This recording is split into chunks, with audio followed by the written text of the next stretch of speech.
Where's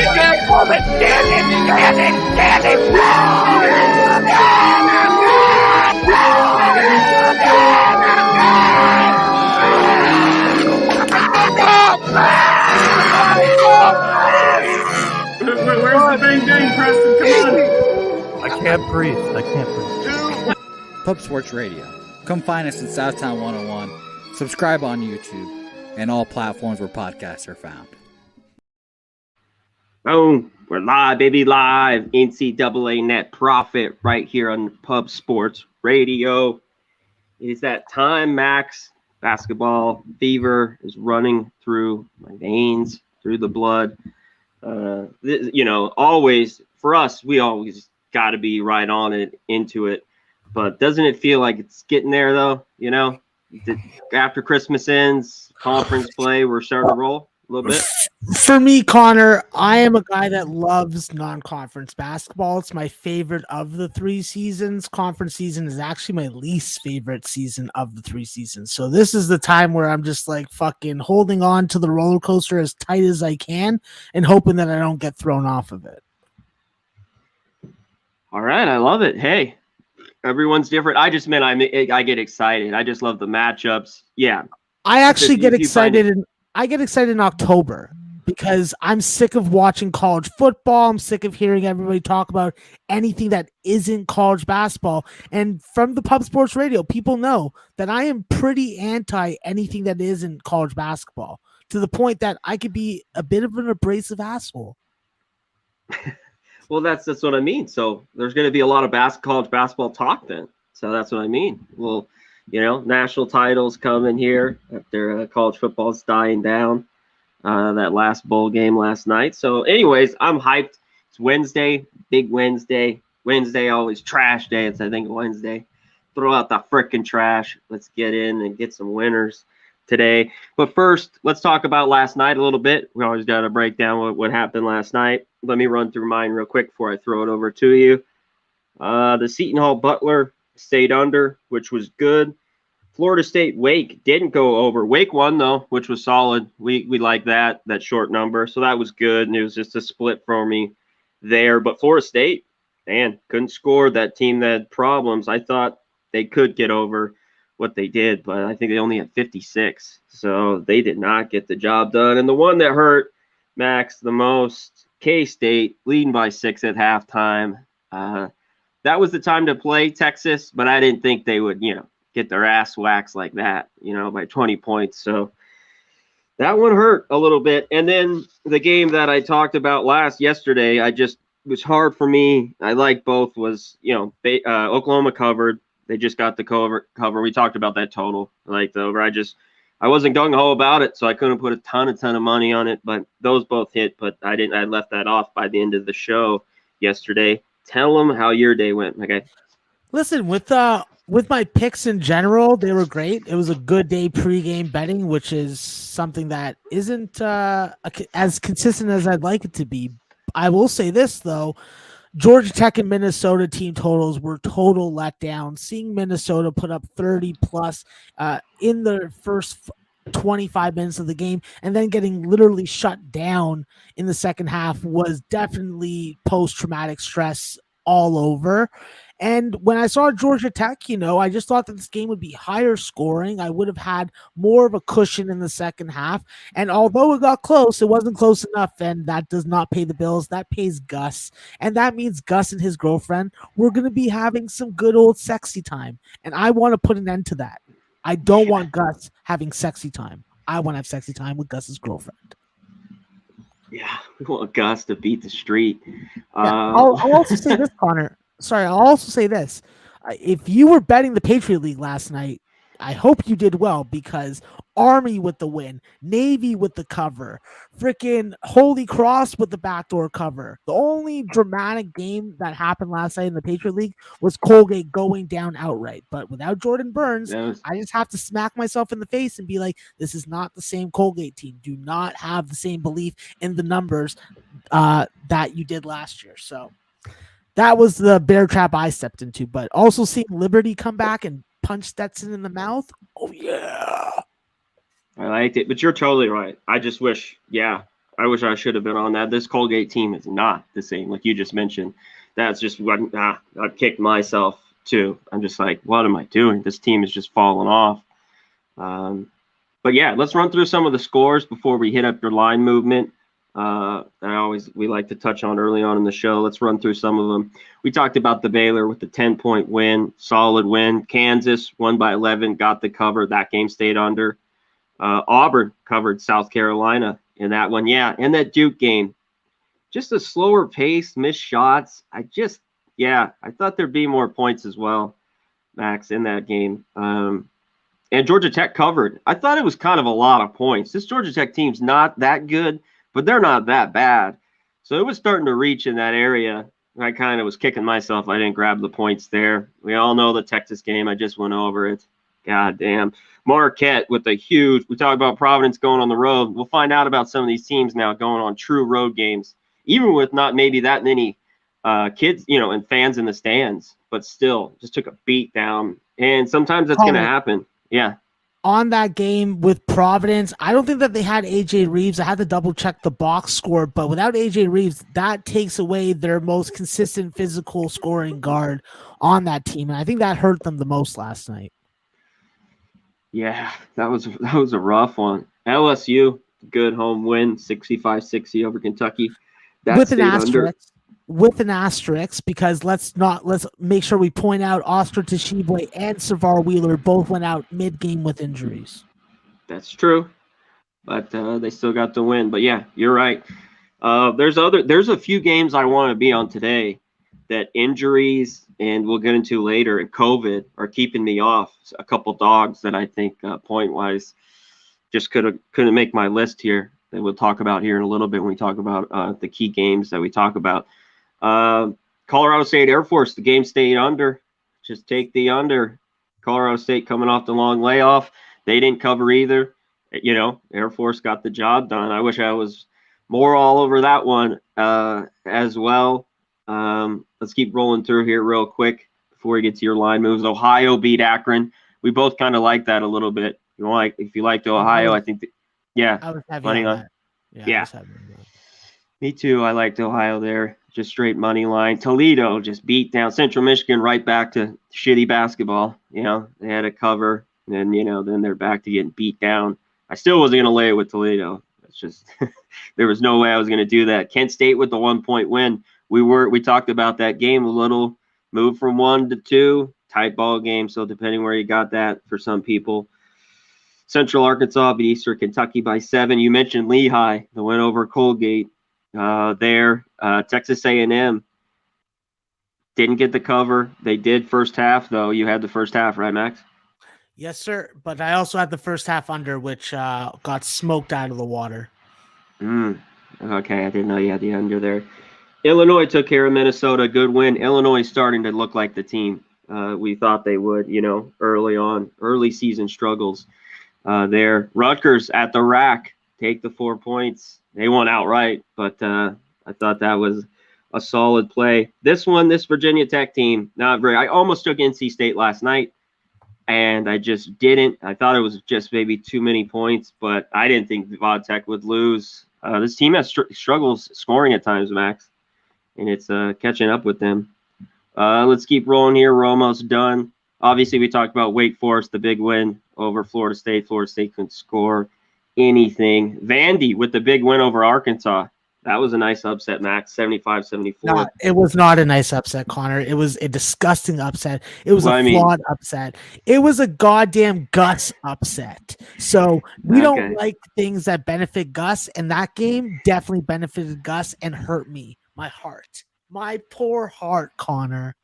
Okay. For the people that did have Vandy, I understand you, and I hate we you. all know Gus. I hate anybody that had Vandy. Real quick, I don't want to give I love your hate for Gus, but I don't want to give Gus too much pub here on Pub Sports Radio. We don't give too much love because you don't like Gus too much here. Anyways, Memphis beat Tulsa by 3. Tulsa lose ball games, but I talked about it yesterday. I thought that was a lot of points. Damn it.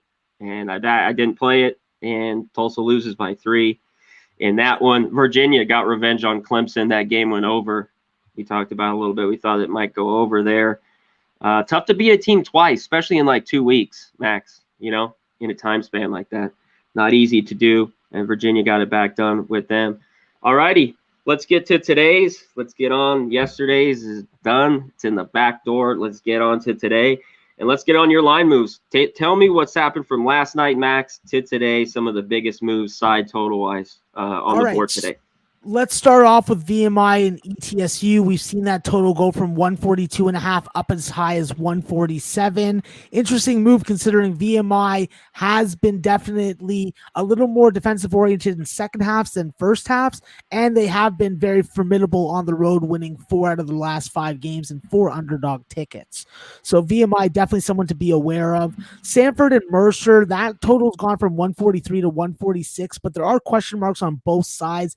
Tally Alvarez for Mercer and Q Glover for Sanford, both lead guards and difference makers when it comes to the spread and total. I think that when we look at the Purdue Fort Wayne Cleveland State total, while we don't see the movement right now, there was movement earlier on. We saw this line open at 147, go up as high as 148.5, all the way back down to 145, and now is back in the range of 147 to 148.5.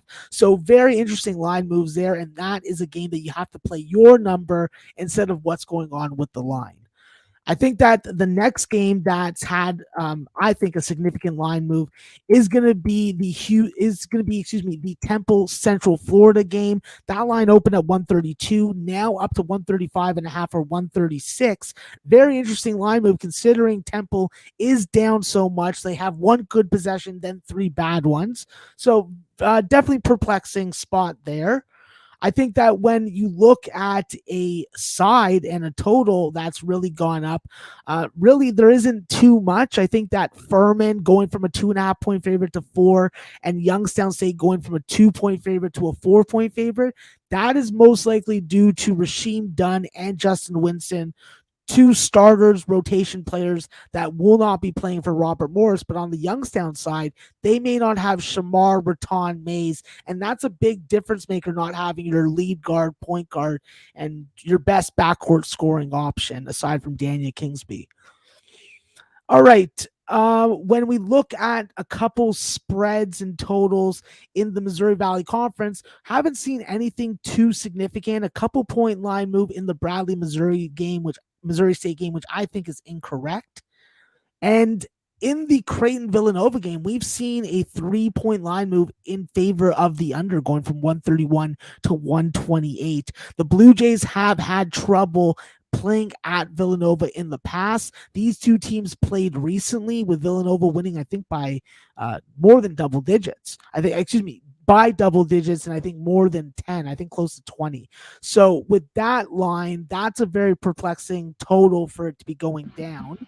Yeah. And aside from that, really, the only other spread that's moved a ton would be the Iowa State game going from a pick'em to 4.5, and Northwestern going from 4.5 to 7.5. Yeah, so the line there, yeah, Creighton, trouble with Villanova. That's why this line's huge. They kicked Villanova's ass, 79-59. It was a 20-point win there, Max. So the line's big. And they want revenge. Villanova always good at home. That's one of borderline for me.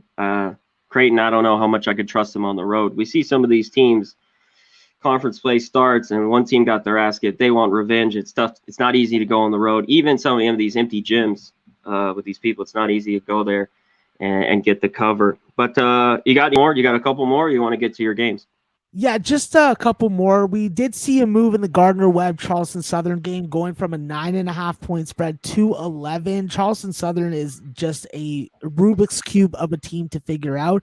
And Gardner-Webb, if they hit shots on the road, yeah, they can be beneficial. But we did see them in their second game against NCCU as an 8 point favorite with a line move in their favor, and they fell on their fell flat on their face and lost outright. Something definitely to be aware of, and a game that if you're watching a bunch of games, to have on one of your monitors to keep an eye on what's going on.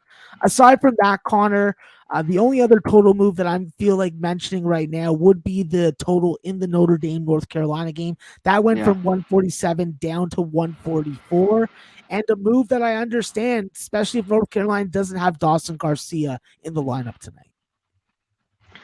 Yeah, that game is interesting. North Carolina's been pretty good on the road. Can I trust Notre Dame? I don't know. Just tough one for me there. We could talk about it a little bit later. Let's get to your first games, though. Let's get to your games you want to talk about here, Max. UNC Asheville versus Camel. The Camels here, 7.5 point favorites, total 127. Tell me what you like here. You leaning under, like Campbell? Yeah, listen, this was a spot that I did jump on the under pre-game. I think that with Campbell at home, with their continuity and chemistry that they have within this roster, it's really going to be critical for Cedric Henderson and Jordan Whitfield to get going offensively. Obviously, you have a ton of wild cards and guys that can potentially have an outlier MVP type game like Austin McCullough and Ricky Clemens, but I do think that this stability, this ability to attack inside and not get gung-ho about hitting threes is something that's going to be beneficial for them, especially at home. They're a good free throw shooting team, but more importantly, they're a good defensive team. They're going to need that against Asheville because Asheville is a press team. This is definitely someone that is a feared upon opponent in the conference, and I think that it's definitely a group that has had to go through some adversity, go through some pauses, but now that they're all healthy, everybody's playing, this is a dangerous offensive team. They're good from the three-point line. They're going to drive and screen the ball very well. And if Tyjon Jones and LJ Thorpe go off for 20 plus or more each, well, it's going to be tough for Campbell to cover the spread. I think that we see Campbell and Asheville both stump each other on the offensive side of the basketball. This is an under game for me, and I would lean towards Campbell in the first half and see how they match up and how their shooting stroke is looking. Excellent. Real quick, before you get to your second game, let's give a shout-out to the chat, best chat in the goddamn game, Pub Sports Radio. Our guard T-Mac, Taylor MacArthur, Hector in the house, Dale. How you doing, my guy? Cash Action Bets. Rude. Dude. Up in the house. Logan Dent. Polly Walnuts. Colton. Preston. What's up, my guy up in here? Jeff Slaughter, the boss. How we doing, my guy? Rodney Barton. MMA Locker Room Mills. Charles. Sean Murphy. Preston Burke. Joe. Yeah, we just mentioned it. Yeah, Creighton beat Nova by 20. So big spread here tonight. They're thinking Villanova gets their revenge. Jay, what's up, my guy? Chai Archie, what's up? Kegs Live Show, Eric Thomas, what's up, our guys? Sam Colmer. Yeah, hit the like button. Do us all a favor. Hit that like for us. No doubt. All right, second one. Let's get to your second one here, Max. You got Alabama State for Arkansas Pine Bluff. Bama State is 4.5 or 4 point favorites total, right around 138.5. What's your look here? Yeah, listen, this is a definite interesting game to me as a mid-major aficionado. I love these types of games because they make you freaking really see who can coach well and who can't. And this is a situation where Alabama State on paper looks like an overwhelming, dominant win for them. But we've seen Arkansas Pine Bluff be stingy. We saw them be stingy in their game against Creighton earlier in the non-conference season. I think that it's all about Alabama State and how Jared Liddell, Kenny Strawbridge, and company get going offensively. They have to get their offense going. They have to be leading at halftime. And with this group, there is a lot of potential for development before our very eyes. Isaiah Range came into the starting lineup last game, put up a very nice 16 and 8 rebounds. I think that with him being able to show that kind of production, that is going to play a big factor tonight. I think that when you look at this Alabama State team, they're better coached with Mo Williams. They don't have to worry about a prolific offense taking advantage of them. And when we look at it, Arkansas Pine Bluff struggled at home against Alabama A&M. I don't think that they have as much struggles, but I don't think that they cover this number, and I do not think that they win outright. So for me, this is Alabama State or pass. I think that Alabama State as a double up is definitely something I'll consider. And with their defense being as bad as it is, Arkansas Pine Bluff is just as bad. So I think that we're getting a good number, even though the win-loss record does not look good. I still think that this is win number 3 for Alabama State and the Hornets tonight. All right. Where are you going to get a breakdown about Alabama State, Arkansas Pine Bluff, and our guy, Maxwell Smart? Nowhere else. Well, Conor, that out there real quick. Yeah. I'll just throw this out there. We talk about a lot of goddamn games during a live show, and we do it in an hour. It's not like we do it in more than that. And I watched a show today that I like 2 of the guys that are on the show. They're really nice guys. But they talked about like 5 games. So I just don't understand that. We have volume games in this sport. We got to talk about all of them, all potential moneymakers. Totally agree. And nothing against, like you just said, but I know, like, to highlight a few games, we all want to talk about the big ones too, but there's money to be made on all these. And I totally agree. Let's get to your next one here. North Florida, Florida Gulf Coast. Big favorites, 10.5 even, and the total at 147. What is your look here on this one? Yeah, I think that this is a game where you have to look towards the under. With North Florida, this is a team that has played a lot of unders in this point range and below. With Florida Gulf Coast, this is a team that has very good defense at home. I would say that they're a above average defensive team. They have a very good defender in the middle in Kevin Samuel, and he's going to have to play a big role. But with Florida Gulf Coast and winning basketball games, it's always going to come down to what kind of guard play you're getting. And with this team, this group has a very nice quartet of capable scorers. Caleb Cato and Tavion Dunn-Martin, those are the premier players. We did see Tavion Dunn-Martin in their game against Canisius, I guess it's 14 days ago, put up a 30 bird, even though it was a loss.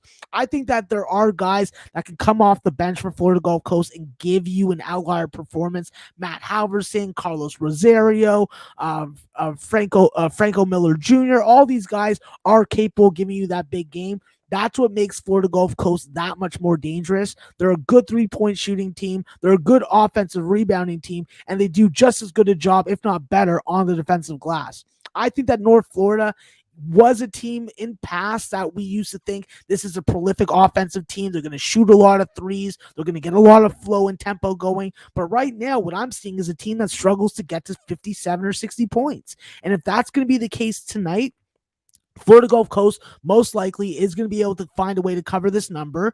They do hit their free throws at a good enough rate that I'm not saying red flag, but I think that the total full game is the better play, the safer play with a team that is going to struggle to score the basketball consistently. Let's get to their next one here. Great breakdown there. Penn State, Northwestern. That dreaded kind of line here, 7.5. I believe the total just at 130. What is your look in this game? Yeah, I think that with Northwestern, this is a team that has to have the right matchup at home to be able to take advantage. You got to be able to get Ryan Young and what's it called? Trey Lance's brother. No, not Trey Lance. Sorry, I forget. Doesn't matter. With the front court that Northwestern has and the effective field goal shooting percentage that they put out there on a regular basis, it's going to be about your matchup. Penn State is the perfect opponent for Northwestern in this situation. Think about it like this. Northwestern was in that game against Michigan State. They had the lead, they had control, and they lost it. That's a team that can get more physical with them and can really hard-nosed press their guards on the perimeter. I don't see the same thing with Penn State's guards. These mid-major trio of guards that Penn State's running out with Sam Sessoms, Jaheim Cornwall, and Jalen Pickett just don't have the speed that you need in the Big Ten. I think that Boo Booey, Chase Audige, they have big games tonight, hit threes, get to the free throw line, score inside the paint. This is a Northwestern spot all day for me. It just sucks because the line opened at such a better number. Now we have 7.5. So right now at this point at 5:28 at night, I have to look at that team total over 68.5 minus 114. That is probably my favorite play right now with the line as it is. Excellent. Yeah, the line has moved in that one. Let's get right to your last one here, Max. Let's get to it. Houston for South Florida. Total only 121.5. Houston 14.5-point favorites. Low total here and a big number Houston's laying. What does it look here? Yeah, listen, I think that what we saw from Houston in the game against Temple, at least in the first half, was a capable trio of guards that are going to be able to step in and have just enough experience to alleviate the gap that Marcus Sasser and Tremont Mark are leaving. I think that when you look at this Houston team, they're going to have to get that front court production from Josh Carlton. They're going to have to get that front court production from Fabian White, and I think that they're going to be able to do so. With USF, we have seen them lined in this number range quite often this season, and 2 out of 7 games have gone over. I do think that USF is going to be able to get their 3-point shot off against Houston's defense because Houston's going to pack the paint and really stop you from getting any kind of second chance opportunities or any easy drives to the bucket. I think that with Houston, they're going to score. It's going to happen. They beat this USF team with the same coaching and the same style by like 30 or 40 points last year. USF may want some revenge, but I think that Houston lays it on them early. And I think that when you look at the first half over, I love these numbers that are under 60. Give me a total that is 3 points a minute or less, and I'm going to jump on those first half overs. They're tailored to it. That's what I like the best. If you can get 56.5, all good by me. I think that we see Houston do the bulk of the scoring, at least early. Excellent. I like it. Let me go through mine real quick, and then let's get to the rest of the games. I think we, like you said on another show, I think we can get to all of them just about today, especially to the chat. Hit it up. If not, we'll get on out of here. I mean, me and Max got a lot of shit to do capping games, but if you want a game to talk about after we get done running the sponsors, put it in the chat.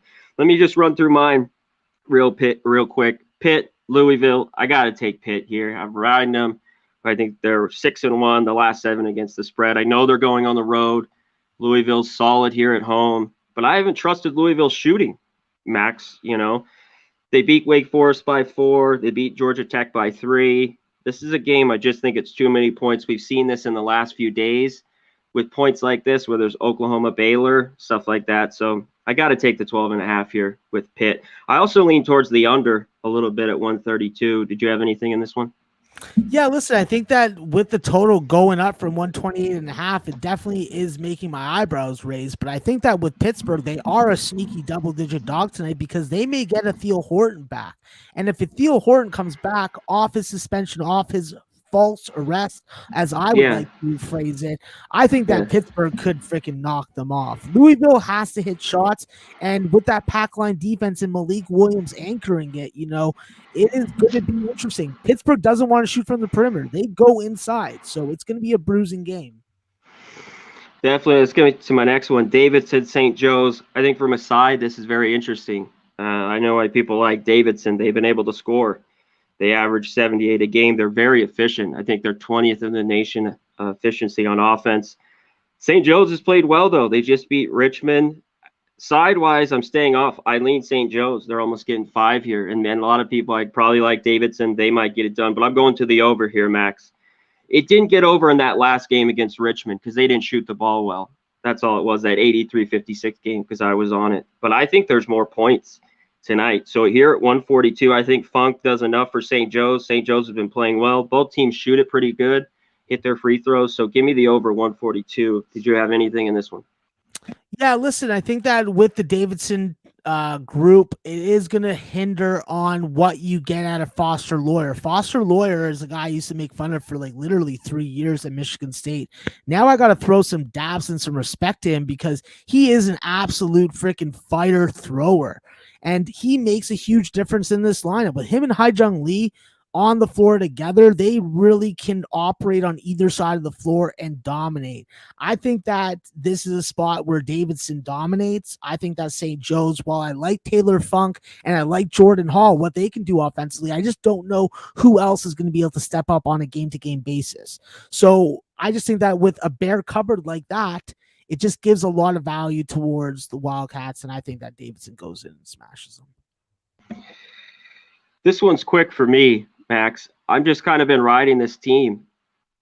VMI versus East Tennessee State. East Tennessee State just got blown out. It's a tricky spot a little bit, but I'll take the 3 points. I think they can go in there and win outright. This team hits their threes, makes their free throws. We just talked about Stevens down low, Kerfman. I think they go in there. I think East Tennessee plays better than obviously getting blown out the other day against Chattanooga. So it's a little tricky, but I've been riding VMI. Key debts here. So I'm taking the +3 with them. The totals at 147 was a little bit high for me to take, but I think it could even get over there. But give me the 3 with VMI. Did you have anything here? Yeah, listen, I took the over on the opener at 142.5, and I took VMI +3.5. Listen, the proof's in the pudding. They've been cashing big dog tickets, little dog tickets. I think that with their ability and their dominance when it comes to Jake Stevens and Camby Kerfman, it's going to be a real trial and error type situation for ETSU. Is Brewer going to be able to stay out of foul trouble? Is he going to be able to defend on the 3-point line if Jake Stevens brings him out there? And then what kind of penetration can you get from freaking Bonham and Conway? I think that VMI goes in and wins this game. They're first place right now. I think that they keep that freaking spot. And while ETSU is definitely a team that I like in certain situations against certain kind of personnel, this scheme that VMI is running just really doesn't favor them, in my opinion. So I'm looking at VMI in the over in that game. Excellent. Let's get to my last one. VCU Dayton here. Dayton's 4-point favorites. Totals 124. I'm on VCU here, Max. Both teams have been off for like over 2 weeks. That makes me love this even more, and even a little bit the under here at 124. I think it might be first to 60 in this game. We're not getting a lot of room at 124, but I lean under. VCU's own them. They beat them 7 out of the last 9. Not only that, they've covered those. And I've been impressed with VCU all year. We talked about whether it was the OT loss to UConn, they lost to 8 to Baylor. I think they're just going to get in a rock fight here again with Dayton. Give me the 4 points with VCU. And like I said, I lead under even at 124. Anything here for you?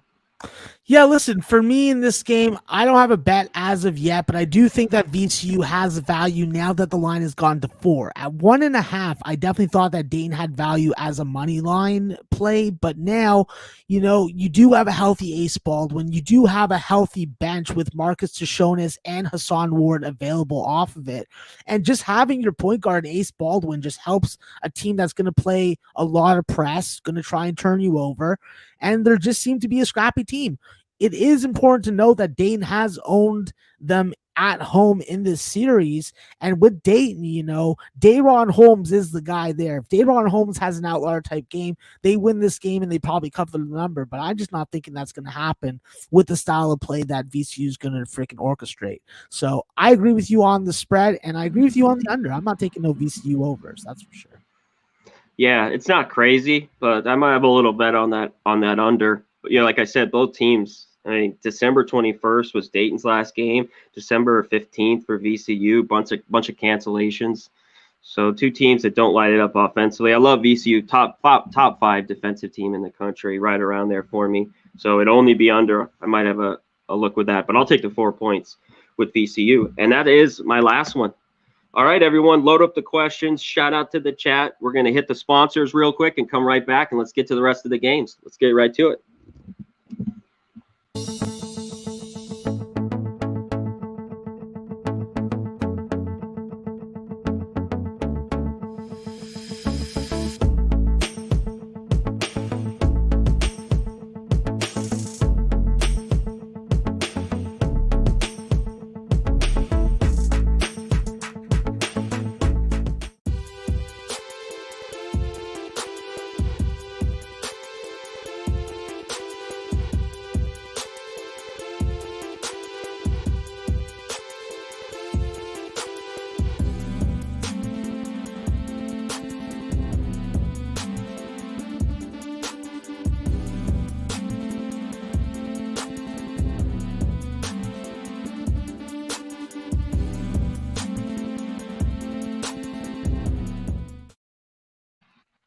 boom, baby, boom. If you're in the San Antonio area, go to Southtown 101. You know what to do. Food, booze, karaoke, best place to be in San Antonio, no doubt. Go to mybookie.ag at promo code PubSports. You know the deal. Use the transfer to Bitcoin, put 1,000 to give you 1,000 back. Use promo code PubSports. Same thing with Manscaped. Get the Lawnmower 4.0, but don't just get that. Get the full kit. Comes with a leather bag, the whole kit and caboodle. I forget the price on it, but who gives a shit? You get 20% off. Hit promo code PubSports. So who gives a shit on the price? And go to pubsportsradio.com. Get that pub rub. Rub your meat. Get it on the meat. Season. Pubsportsradio.com. 2 for $25. And cop a couple shirts as there. Shout out to our guy Razor Sharp in the chat. You can get one of his Kasha hats. All that good shit that is at pubsportsradio.com. Alrighty, Max, let's get to all the questions here in the chat. Let's get to as many as we can here before we got to bounce. Let's get right to it. T-Mac, our guy, wanted to know the Tulane game, under 39. What's your thoughts there? Yeah, listen, East Carolina. With East Carolina and Tulane, East Carolina coming off the break, Tulane getting Jalen Cook back. I think that if Jalen Cook has an outlier 25-plus point game and Kevin Cross dominates down low, which he has been he's been getting steadily better as the games have gone. I think that with the different defensive looks that Tulane is going to throw at them, I just don't know who's going to score for ECU outside of Tristan Newton. It may be Brandon Suggs. It may be Vance Jackson. I just don't know. I think that Tulane is the spot. That's the way that I'm rolling. Hard to go off Tulane for me, Max. And Conor, I also took the over in the game. So yeah, okay. Call me square. So yeah, nobody will hate me, but too bad. Hey, remember we had said sometimes I gotta, some cards just dictate. There's not as many, and the lines are sharp sometimes where I want these unders, like we just mentioned, kind of in that VCU Dayton game. Just not a lot of wiggle room. On some of these ones, definitely. How about DePaul here? Do you think they can cover tonight, getting 5, Max? Well, it's gonna really depend on how much performance, how much positive performance you get out of David Jones. David Jones came back off his little, I guess it was a 1 or 2 game hiatus, and he put up like 3 points. He did grab 8 rebounds, so there is that, but he is going to be dependent on to put up 17 plus. And if he's not there to support Javon Freeman Liberty in his efforts to score the basketball consistently for this team, I don't know where else they're getting it. I'm not going to call Brandon Johnson a game changer. He can make an impact. I just think that with St. John's getting Julianne Champagny back, that makes such a big difference. They have Joel Soriano. They have freaking everybody healthy in the lineup now. And I think that Dylan Addis, I'm not even going to pronounce his name. There's a bunch of different guys on the St. John's team that can bruise you, get to the bucket, and force you into foul situations. And one thing that DePaul doesn't have is a ton of freaking serviceable depth. I think that this is a spot where DePaul may score points. They may help this total get over, but I'm not going to bet against St. John's when the line is under 2 3-point buckets. This is a healthy team, and it's a home game, and it's in conference. No, sorry, not playing. Yeah, it was tough for me. Needed more points to look DePaul's way in that game, definitely. And shout out to you. We try our best pronunciation in some names. Some of them aren't the easiest here. I'm just terrible at it. It's actually not. I mean, me too. Yeah. There's some guys good at it. Yeah, not one of my strong suits. Let's go right to Bowling Green. Buffalo's favored by 7.5, 8. You like anything here? Big total too. What 161.5, 162. Yeah, for this game, it's definitely a wait and see type movement. I think that with the number right now, if you freaking blocked out the names of the teams and just showed me a number and a freaking total, based off of being in the 160s, I would have to look towards the dog. If it's going to be a rout and a double-digit win for Buffalo, wouldn't this game theoretically finish in a lower scoring game? I think that with Bowling Green, they're finally completely healthy. That means that Daquan Plowden and Trey Diggs have enough backcourt support, whether it be Brenton Mills, whether it be Josiah Fulcher, whether it be Myron Gordon, to go along with their already existing foundation in Caden Matheny and company. So I think that when you look at it, Samari Curtis is the difference maker for Bowling Green in this game. And if they're able to force Buffalo to shoot more threes than go into the bucket bucket, which is definitely something that will benefit them, I do think that Bowling Green finds a way to stay within the spread. So I like the Falcons, definitely. Lean the points there. Yeah, and shout out to the chat. Yeah, go ahead. Sorry, Connor. One thing. If Buffalo doesn't have Josh Mambala, that's a huge loss. That's like 15 points out of the lineup. Yeah, we're going to hit a few more games that kept me off the card. We'll touch on them. I'm sure people will ask about them. If not, I will bring them up to you right at the end. Shout out to the 175 in here. But come on, we're only at like 75 likes. Get us to a hundo. Let's get there. Hit it. Real quick, Rodney wants to know, Syracuse, Miami. Miami's favored by 2. He wants to know, why is the line so short, Max? Well, this total actually, when we're talking about the total first, it opened at 157, so it's going down, fits right into the Josh Applebaum 150 total system. If a conference game is lined in the 150s and goes down a point, that under hits at like 60% or some shit like that. I have to check his book for it. But that is the way that I would play it. And when it comes to the side, I think that the biggest thing that we have to remember is scheme matters when it comes to college basketball. Against Syracuse zone, what does Miami want to do? They're going to have to shoot jump shots because their dribble drives and their ball screens aren't going to work. The space won't be there for them to penetrate the bucket. So while Isaiah Wong has been a really good facilitator this year in helping Cam Auguste elevate his numbers, he needs to be a scorer tonight. Him and Charlie Moore have to hit jump shots. If they don't, they lose. That's how I look at it. I think both teams. Yeah, it seems like Buddy Band, when he's off, they can't. It's just, if both teams are hitting shots, this total, will fly over. But if these teams, one team's just cold, it's under. Both teams, it could say way under. This game would be in the 60s. I mean, so yeah, definitely. How about this one, Max? Citadel, West Carolina, big line, over 154. Keith wants to know. You think this could still get over? Listen, we've seen a lot of their games in the past go over this number. We did see one game that they played last year, but with a different roster, with Hayden Brown really having to take more of the offense upon himself without Caden Rice and Fletcher Abbey there anymore. I think that Citadel is definitely at a disadvantage as a road team. With Western Carolina, the key is, can they recognize what's working offensively in game and adjust if it's not? And that's the biggest question with them. If you were to pull my leg, I take the over right now, but I'm definitely suspicious of why it's not higher in the 157, 158 range by now. And I also look at Western Carolina as a home dog at +1. Excellent. Kid the Star guy, real quick. I know you touched on it. Our guy, Rude Jude, up in here. He wants to know the Villanova total. We know it's come down. You like over under there, real quick? Yeah, it's a stay away for me right now. It's gone down too much. I would have looked at the under, but Creighton team total, if it's under 60, that could be a real sexy, sneaky play also. Excellent. How about Youngstown, Robert Morris? You mentioned Youngstown, about a 4-point favorite, I believe. Anything here? Yeah, for me, it's a real live bet situation. Aside from the total, I do think that the game stays under. Robert Morris will be missing 2 key players.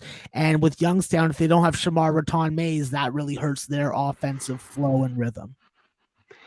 Touch on this. We just were on this game, but are you going to take Creighton tonight in the 10.5 points?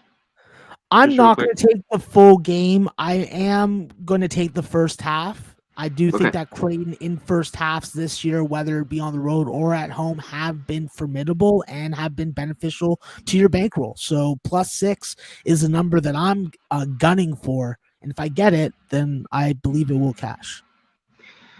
Excellent. MMA Lockridge says, who do what I like first half over? I don't love a ton. That's a good thing for Max. Maybe he can answer it later, or I'll get to you later on, man, my guy, if there's one I really like. But there isn't one that I was crazy about, a first half over. How about Rob wants to know, Nathan's got a tease right on Michigan State, Creighton. Rob, Florida, money line, big game here. Alabama, Florida, they're the ranked team versus unranked team. Bama playing bad. Florida been off a break. The whole, Mike White coach, Florida up, down. Give me what you like here. Connor, do you see how many words just came out of your mouth before you passed that game to me? Yeah. Based off that, that's a pass city, bro. I ain't fucking with Mike White. I agree. I ain't fucking with that guy, bro. I don't like that guy. I don't like him. No, I'm passing on that game. It's a pass too for me. It's kind of the ultimate trap game. People would say take Florida, but I just don't trust White. Florida does play well at times, is at home. You know, they just have these great games, but then they just have stinker. I just don't want anything to do with it. And Bama hasn't looked great lately. Everyone sees this ranked team, Bama, getting some points or plus money, and they could go in there and win. Just not a lot of value. It's a game I'm off here. Chattanooga Wofford over. Jay Rush wants to know. I think the total was one. You have the total? Yeah, it was 136.5. Yeah. Okay. Go ahead. You like the over there? I actually like the under in the game. I don't know. Okay. I could be literally a little high. I could be smoking some really strong indica right now, but with that legal cannabis, this game is legal, definitely showing me, Connor, when you look at two teams that average 77, 78 points respectively, what happens when they play each other? Not necessarily offense every time. If you know that your opponent is a good offensive team, do you not want to change your game plan and scheme in order to keep them down? And to add on to it for Wofford, if you don't have Max Keesmit tonight, that's 15 points out of the lineup. So there are a lot of question marks with Wofford. I do have a pretty big play on Wofford money line right now. Shout out to my guy Trey Day. But if I don't see Keesmit in the starting lineup, I'm buying off that game 10 minutes before it starts. Straight goods. Excellent. How about this one? Sean Murphy wants to know. Tennessee laying 17. Too much? Listen, it's a spot where I'm not even sure the game gets played. Jarkel Joyner won't be playing for Ole Miss. There's still a number of players that may also not play for them. And it's just a big number in conference. I think that it would be Ole Miss or pass for me, but it's not going to make my board either way. So, Sean, do not take what I'm saying to the window with it, because it is a fucking conundrum. Shout out to that. We touched on it, Max, or Rob. We're not the Creighton Villanova. We're not on it. Or like Max, like Creighton first half +6. There you go. We just talked about this 5 minutes ago. Florida, Bama, we were on. Thoughts on Davidson St. Joe's? Matt, that's my game. You'll hear it from me in 5 minutes. I am on the over. So hopefully get a better line than 143. Yeah, go ahead. Listen, Davidson with Foster Lawyer in the lineup is a different team without Foster Lawyer. I'll just put it like that. This is true. I don't trust both teams' defenses. We'll see. There's other games. Let's touch on one, Max. I'll bring it up to you right now before we get to anyone else real quick. How about Valpo, Northern Iowa? Valpo's going to be missing guys. There was a couple games to me right away. I was like, I want Valpo. But they have a few guys out with COVID and injury. Tell me, what do you like here? Yeah, see, the problem is I want to know who's out for Valpo, and that's the big thing right now. What I saw from their lineup last time out doesn't really provide a lot of freaking negative feelings in my heart. I think Valparaiso, with the lineup that they had last time out, if that's the same lineup, that's a winning lineup. Ben Creaky down low, Kobe King, Trevor Anderson. You got your D1 transfers. You got your freaking D2 star and Kellen Taylor. This is a Valpo team that plays fast offensive basketball. You have to beat them. You have to hit threes against them. Northern Iowa definitely is balanced and has a lot of different weapons that they can turn to.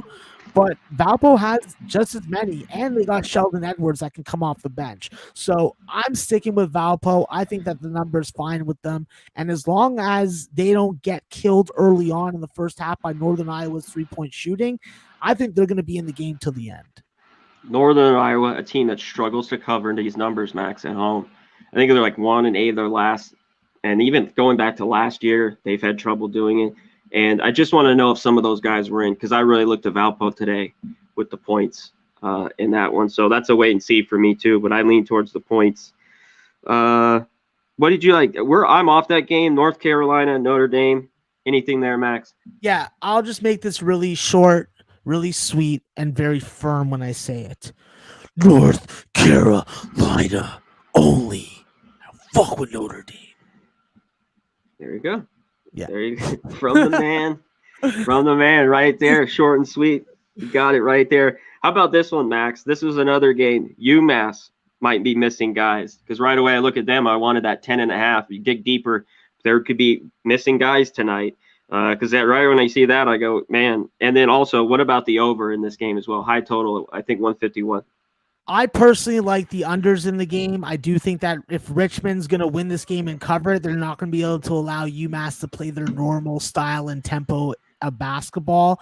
I think that not having Noah Fernandes and TJ Weeks is a big loss. I think Fernandes not being in the lineup is a bigger loss, but there still is Javon Garcia, who's a developing sophomore off the bench, who's capable of giving you 30 minutes and big offensive outputs. And I think that when you look at the experience of CJ Kelly and Rich Kelly, while they're not related, they have the similarities of coming from mid-major programs, being the number one scoring option, and both being physical, good on-ball defenders. I think that UMass definitely gives Richmond a run for their money. And while I keep on talking about how Richmond has all this usable depth, I don't see Coach Mooney using it. And I do think that if UMass can hold their own on the glass, I think that they stay in this game. So I'm looking for an ugly game and an ugly start. If we get a high-scoring start, then the totals are probably kaput. But without the full offensive capability of UMass, I'm not going to judge them as a 160 team. Yeah, me too. It's just tough. That's why I didn't want to touch the total and even the side. I mean, I still like that 10.5, but yeah, with the guys that looking they're going to be out, I don't know if I want to get involved in that one at all. Let's get to a few more before we're done here. People like the Alabama-Florida game. It's not our thing we already talked about. This is a good one, Max. Furman, UNC Greensboro. Furman, 4-point favorites. You like Greensboro here catching points, or are you going with Furman? I'm scared to say this out loud, Connor, but I like Furman. I think that when you see this matchup, let's look at it quickly. Muhammad Abdul-Salam has to score down low. DeMonte Buckingham and Dante Tracy have to be able to provide that complementary scoring. And with Keyshawn Langley back in the lineup, he's got to produce, not 10 points. You need an outlier type game, 20. And against Furman, what have we seen with Furman all year? Furman at this type of number, this is an over situation. I've said this before. I'll say it again. Yeah. If I see a total that is under 140 with Furman, I'm going to take the over. Also, let's not forget, both these teams are no stranger to overtime games this year. So I'll take the points with Furman. I like the over full game. And if you got a prop for overtime, 0.1 of a unit could pay out pretty nicely. Excellent. I noted to the over. I'm going to look into that game a little bit more. Let's touch on a few before we get it, especially the big one. Texas Tech, Iowa State. We've been all over Iowa State, like a lot of people. This team's improved so much, Max. But obviously the lines moved from 1 now to 4.5. Tech might have a few guys out. Their best score. Do you have anything here? This game stay under maybe? Low total? I think that this is a game that definitely finds its way under. I think that the under 127 or 127.5 is the way that I'm looking at it. As a side perspective, Texas Tech is going to be already missing Malik Wilson. Now they don't have Terrence Shannon. You don't have a true point guard. You're more reliant on Kevin McCullough. And while you do have a ton of interchangeable pieces, you still don't have that foundation floor general. And that's what you need. That's the difference. I think that Tyrese Hunter, the freshman point guard for Iowa State, he's the difference maker tonight. So look for him to freaking make an impact. Excellent. Let's see if we can grab. I think we about just got them all. Oh, Nebraska, Michigan State.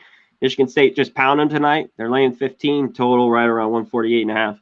Yeah, I think that there's value with Michigan State team total. I'm not looking to back them as a 15-point favorite against Nebraska. This definitely has backdoor sneaky coverability all over it. And how about here? Again, Temple cover against UCF, 10.5. Total 136. Anything here? There were parts of me that wanted to back Temple, but there's now some outside information that's come in, and I will be all over UCF's ass. Okay, Missouri State Bradley. Anything here? Place basically almost a pick 'em. Yeah, go ahead. Just go ahead. Yeah, Missouri State and Bradley is a Missouri State spot to me. I think that while Terry Roberts and Billy Teravainen can do the bulk of the scoring, not having Jashawn Henry is the difference maker. A lot of physicality and size on that Missouri State side with Donovan Clay and Gage Prim. I think it's too much for them at this number. Excellent. There's just a couple more here. I'll touch on this one on the added board. My Presbyterian Blue Hose versus North Carolina. AT, they're 3-point favorites, total 130. I thought under, but what do you think in this game? Yeah, I think that with Presbyterian, they play a lot more under basketball at home than they do on the road. They have been forced to score, and they have Score struggled more. to score. Yeah. At the number right now, I think that it does still favor an over, in my opinion, and I do think that Presbyterian does have the opportunity to stay in this game and backdoor cover it late. All right, that is good. I think we touched on them all. Is there any other game you want to get to, Max, that we might have missed on? I mean, Cleveland State, 10.5-point favorites. You have anything in that game? That's a tough spot because they just played, so I would lean towards Purdue-Fort Wayne. But with Cleveland State and their physicality and how much depth that they have, they could bring Brock Finstein off the bench, and he could be the difference maker himself. So, tough game all around. Yeah, tough one. Last one before we hit our best bets here. Samford Mercer. Mercer 5.5. Totals moved up, which I thought it would, from 143 to 145.5. Anything here? I have to look at Samford, but I have to make sure that Q Glover's in the lineup. He didn't play last time out. If he doesn't play tonight, it takes away a lot of value from Samford. But on the Mercer side, if they don't have Neftali Alvarez running the show, does not inspire me heavily to back them as a 6-point favorite. I have to look towards Samford.